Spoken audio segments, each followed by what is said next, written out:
അസ്സലാമു അലൈക്കും വറഹ്മത്തുള്ളാഹി വബറകാത്തു. മകൻ ഉമ്മയുടെ മുഖത്തേക്ക് നോക്കി. ഉമ്മയുടെ മുഖം വാടിയിരിക്കുന്നു. മുഖത്ത് നല്ല ക്ഷീണം. ഒട്ടകപ്പുറത്ത് ഇരിപ്പുറക്കുന്നില്ല. ഉമ്മയ്ക്ക് എന്തു പറ്റി? ഉമ്മ, മകൻ വേദനയോടെ വിളിച്ചു.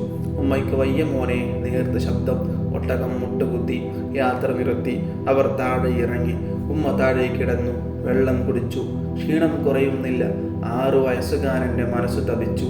ഉമ്മ, എന്താണ് എഴുന്നേൽക്കാത്തത് ഉമ്മ? ഉമ്മ എഴുന്നേറ്റിട്ട് വേണം യാത്ര തുടരാൻ. യാത്ര ചെയ്താലേ മക്കത്തെത്തുകയുള്ളൂ.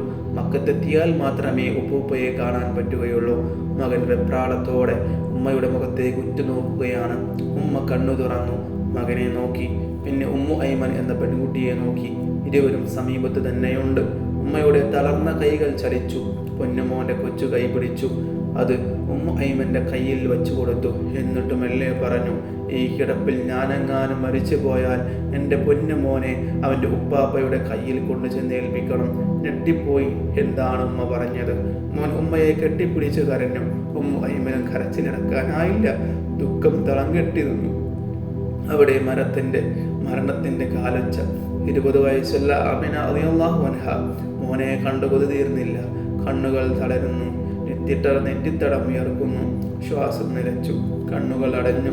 ശരീരം നിശ്ചലമായി. മരണം കൺമുമ്പിൽ കണ്ട കുട്ടി പിതാവിനെ കണ്ടിട്ടില്ല. ഖബറിടം കണ്ടു. അതിൻ്റെ ദുഃഖവും സഹിച്ചു. ഏറെ കഴിയും മുമ്പ് മാതാവും ഇത് അച്ചരനം പറ്റി കിടക്കുന്നു. ഇനിയുള്ള യാത്രയിൽ അവർ കൂട്ടിനില്ല. ആമിന റളിയല്ലാഹു അൻഹയുടെ ജനാസ അവിടെ കബറടക്കപ്പെട്ടു. 6 വയസ്സുകാരൻ ദുഃഖം കടിച്ചമർത്തി. വീണ്ടും യാത്ര.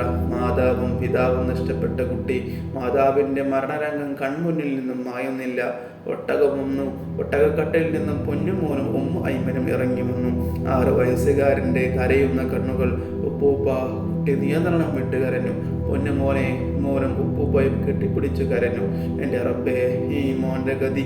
അബ്ദുൽ മുത്തലിബിനും കുട്ടിയോടുള്ള സ്നേഹവും വാത്സല്യവും വർദ്ധിച്ചു. ഇനി ഈ കുട്ടിക്ക് ഞാൻ മാത്രമേ ഉള്ളൂ. അവർ ഒന്നിച്ച് ആഹാരം കഴിക്കും. ഒരേ പാത്രത്തിൽ നിന്ന് ഒന്നിച്ച് നടക്കാനിറങ്ങും. ഒരേ വിരിപ്പിൽ കിടന്നുറങ്ങും. കുട്ടിയെ വിട്ട് പിരിയാനാവുന്നില്ല. 2 വർഷങ്ങൾ കടന്നുപോയി. കുട്ടിക്ക് 8 വയസ്സായി. വൃദ്ധനായ അബ്ദുൽ മുത്തലിബ് മരണപ്പെട്ടു. ആളുകൾ ഓടിക്കൂടി. അവർ കണ്ട കാഴ്ച എന്താണ്? മയ്യിത്ത് കിടത്തിയ കട്ടിലിൻ്റെ കാലിൽ പിടിച്ച് കുട്ടിക്കരയുന്ന 8 വയസ്സുകാരൻ. ദുഃഖത്തിനുമേൽ ദുഃഖം. മക്കയുടെ നേതാവിന് കബർ തയ്യാറാക്കി. മയ്യിത്ത് കട്ടിലിൽ നീങ്ങിപ്പോയപ്പോൾ കുട്ടിയുടെ പിന്നാലെ നടക്കുന്നു. ഖബറടക്കം കഴിഞ്ഞു. ഒഴിഞ്ഞ മയ്യിത്ത് കട്ടിലുമായി ജനങ്ങൾ മലയിറങ്ങി വരുമ്പോൾ പലരും കുട്ടിയെ ശ്രദ്ധിച്ചു. ഉപ്പൂപ്പയുടെ ഖബറിന് നേരെ പലതവണ തിരിഞ്ഞു നോക്കിക്കൊണ്ട് 8 വയസ്സുകാരൻ നടന്നു വരുന്നു. വീട്ടിലെത്തി. ഉപ്പൂപ്പ കിടന്ന കട്ടിൽ. ഉപ്പൂപ്പയെ കെട്ടിപ്പിടിച്ചുകൊണ്ട് താനും ഈ കട്ടിലാണ് കിടന്നത്. ഇതാ ഈ കട്ടിൽ ഒഴിഞ്ഞു കിടക്കുന്നു. എൻ്റെ ഉപ്പൂപ്പ പോയി.